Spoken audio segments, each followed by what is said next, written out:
Bonjour, dans ce nouvel épisode EP55, nous allons voir ce que c'est qu'une référence de tension.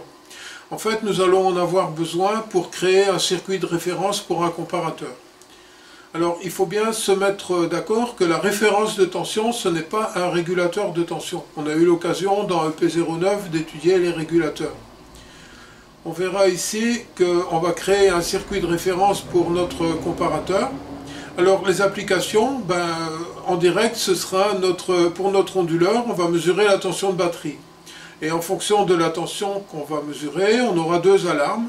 L'alarme tension basse, lorsque la batterie est déchargée de 50%, donc la batterie atteint encore 12 volts à peu près.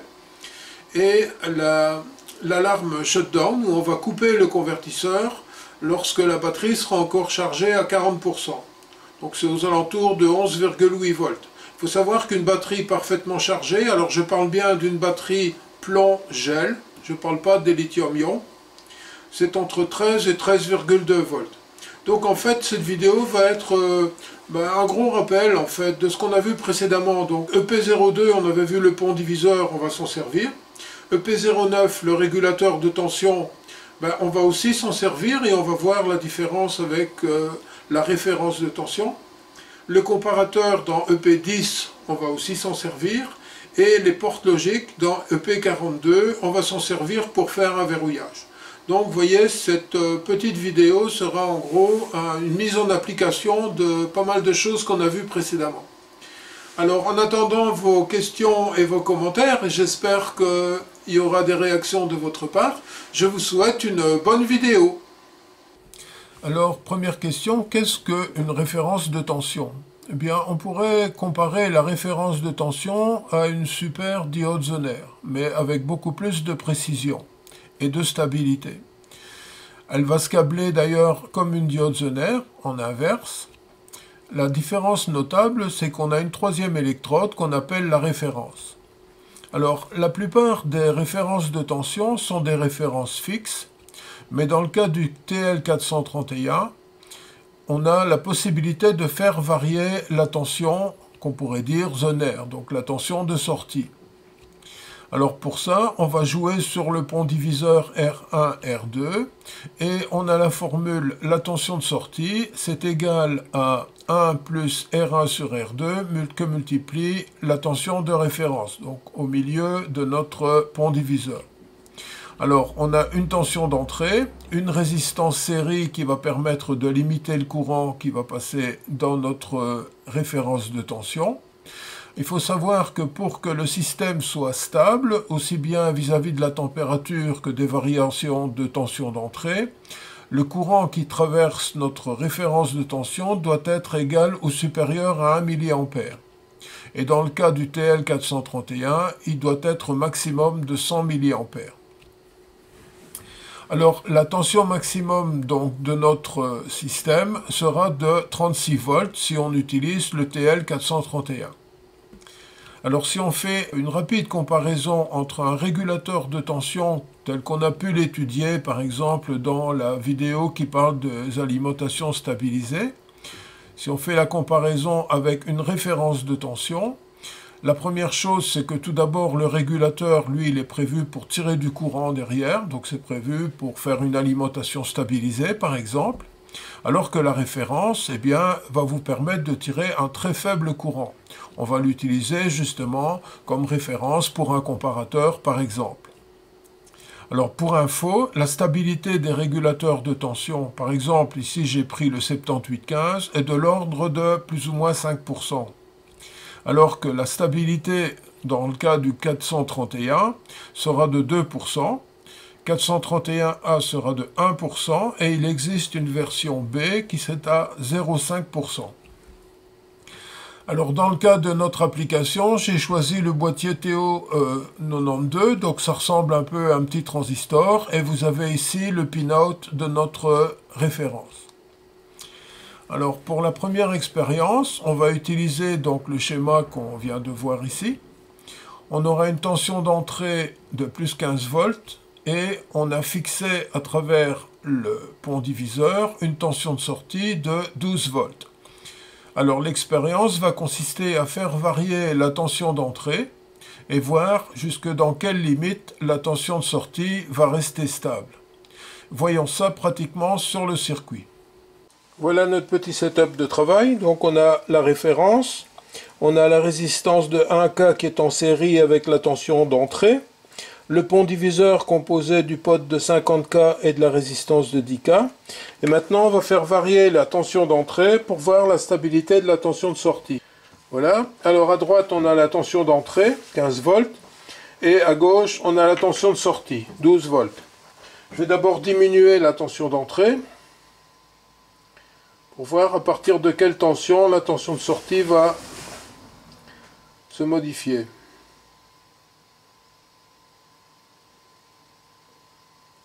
Voilà, on voit que ici à partir de 12,3, 12,2, la tension de sortie s'écrase, ce qui est tout à fait normal. Alors maintenant je vais augmenter la tension d'entrée jusqu'à 20 volts pour voir la stabilité de la sortie.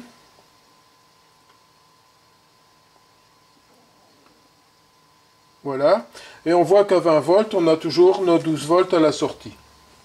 Donc on peut dire que ce petit circuit régulateur référence de tension est quand même très stable par rapport aux variations de la tension d'entrée. Alors voici une application pratique à notre référence de tension. Donc dans le cadre de notre projet onduleur, on va mesurer la tension de la batterie.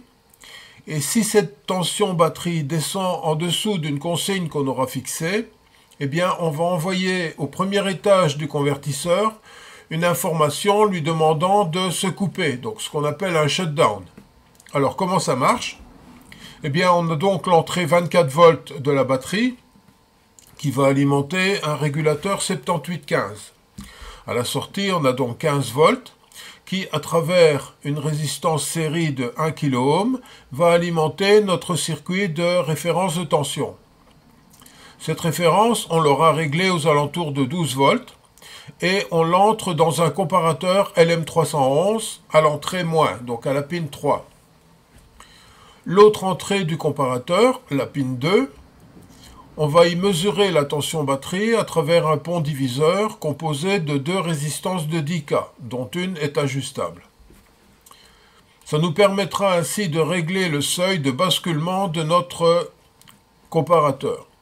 Alors, il faut savoir que si la tension de mesure au point 2 est supérieure à la référence, la sortie du comparateur est en open collector. Mais comme on a ici une pull-up de 2K2, on peut dire que la sortie est à 1.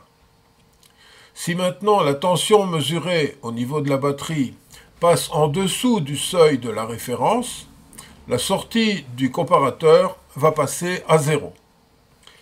Un autre rôle de notre régulateur 7815, en plus de créer une tension fixe pour l'alimentation de la référence de tension, va être de créer la tension d'alimentation des différents blocs électroniques et du transistor de sortie.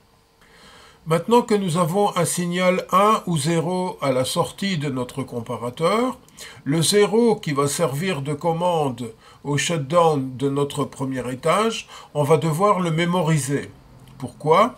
Eh bien, imaginez que vous n'avez pas mémorisé ce signal, vous envoyez une information de shutdown, l'alimentation se coupe. Ce qui va se passer, c'est que la tension batterie va remonter un petit peu, parce qu'il n'y aura plus de perte dans les fils, parce que la batterie va se regonfler légèrement, et votre système va se mettre à osciller. Dès que ça remonte, ça redémarre, dès que ça redémarre, ça recoupe, et ainsi de suite. Votre truc va tourner en boucle. Donc, pour éviter ça, lorsqu'on va avoir une détection de la tension batterie qui est plus basse que la consigne, on va avoir un 0 à la sortie, ce 0, on va devoir le mémoriser. Et pour le mémoriser, on va utiliser cette bascule bistable qui est composée de deux portes non et 4011. Comment fonctionne cette bascule?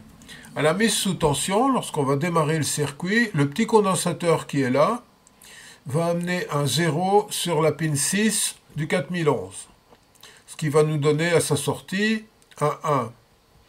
Ce 1 va être amené à la pin 2, ce qui va nous donner à sa sortie à la pin 3 un 0.